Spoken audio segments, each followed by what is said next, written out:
2 years ago, I got this frog from a local grocery store, and I'm super excited to show you guys an update of how he's doing today. Hi guys, welcome back to the BubblyPetz channel. I'm Isla, for those of you who don't know. Today I'm going to be showing you guys an update on my frog's tank, and I'll be showing you a feeding video of him. Alright, let's head on up. So here's the tank. I included a water section and a land portion.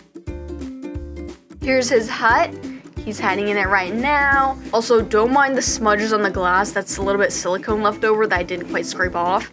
This is back when I kind of first got him. He's a lot smaller here and lighter colored. And he just had this little tub for his water to bask in. His name is Moss, but I call him Frog a lot, honestly.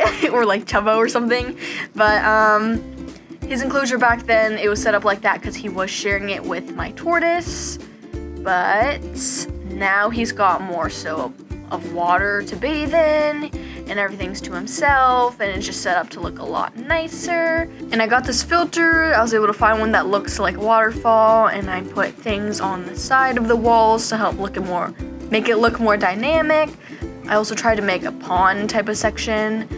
And I did use cocoa fiber for the walls and some moss that I glued on. The waterfall is it was dirty here, so it wasn't quite running really well. But I did use driftwood glued on like I did for the other tank. Before, he mostly just stayed in the water tub because there wasn't that much dirt. But now he can go in the dirt, be under the hut, or be in the water, whatever he wants. There I used coconut shells for the sides. I did use the foam, expanding foam, and I did find a plant that you might have seen in the corner.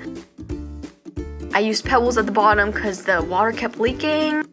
Back then, he was a lot skinnier, but also he was smaller too. I think he was younger a lot more. But now he's definitely grown, if you cannot see.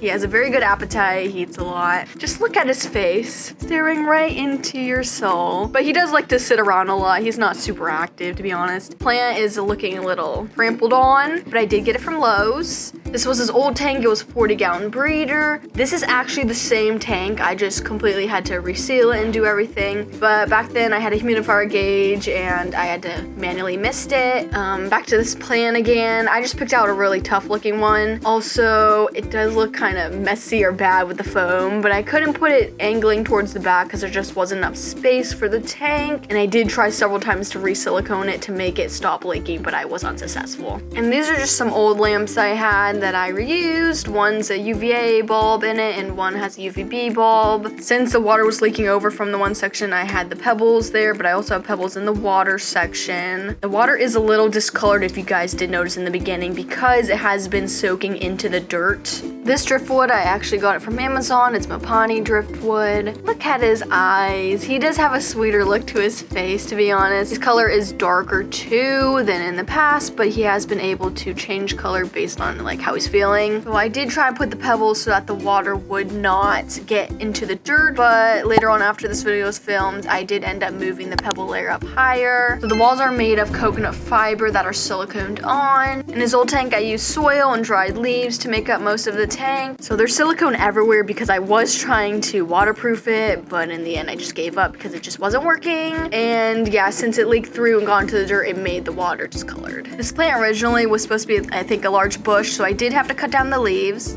I got this filter from Amazon. It's a Tetrafauna one, and inside is 2 cartridges and a pump. If you guys are interested in this filter, I did add a link for it in the description box. He wasn't all that expensive, to be honest. If you can find animals that are being sold as food, they typically are not super expensive. He was only $7 when I got him back in May 2022 at a grocery store. So I usually feed him 1 to 2 times a week, and I give him cockroaches, crickets, fish, mice, superworms, mealworms, just whatever I have. I breed mostly everything I feed him, since it's a lot cheaper and saves money if you do breed your own insects. When I first got him, I wasn't sure what species of frog he was, and I was looking online and looking at pictures, and I have come to the conclusion that he's probably an American bullfrog. Alright, it's feeding time. So here's my bin where I raise my cockroaches. I am going to dig up a couple of them to use. I wasn't sure if he'd really be hungry because I did feed him the other day. I have a lot of cartons in here so that I can have as many cockroaches as possible, but I usually feed them the adults because they're big and more filling, but they tend to be at the bottom, so I'm gonna have to search for a while. So I used to have a lot of adults actually, but my pets were in the care of someone else for a while and they mismanaged the population, so I had to start over for a while.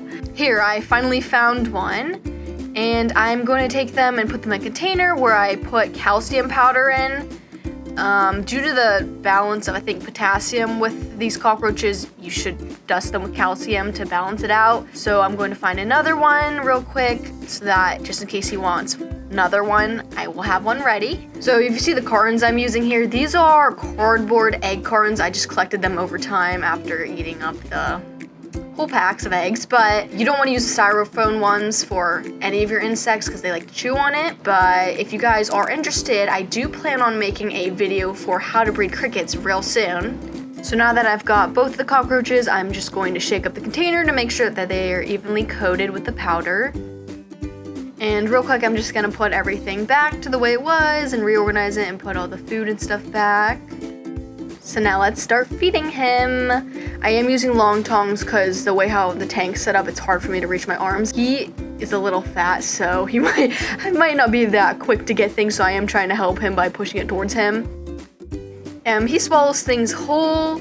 He does not have teeth, so if he does bite you, it's not really gonna hurt. Now I'm gonna try to give him another one, see if he wants it. He is not doing anything. Oh, now it ran away. Well, I'm just gonna leave that there. He'll probably get it later. Usually when I leave things in there, he'll get to eating them like a day or so later, and they don't really cause him issues. If you were concerned about, like, if you leave insects in there, then you can just leave some extra food for them. Hey, if you guys haven't watched my previous video on how to adopt my frog, I will link it right here for you guys to check it out next. Have a wonderful day. I'll see you guys in my next video. Bye!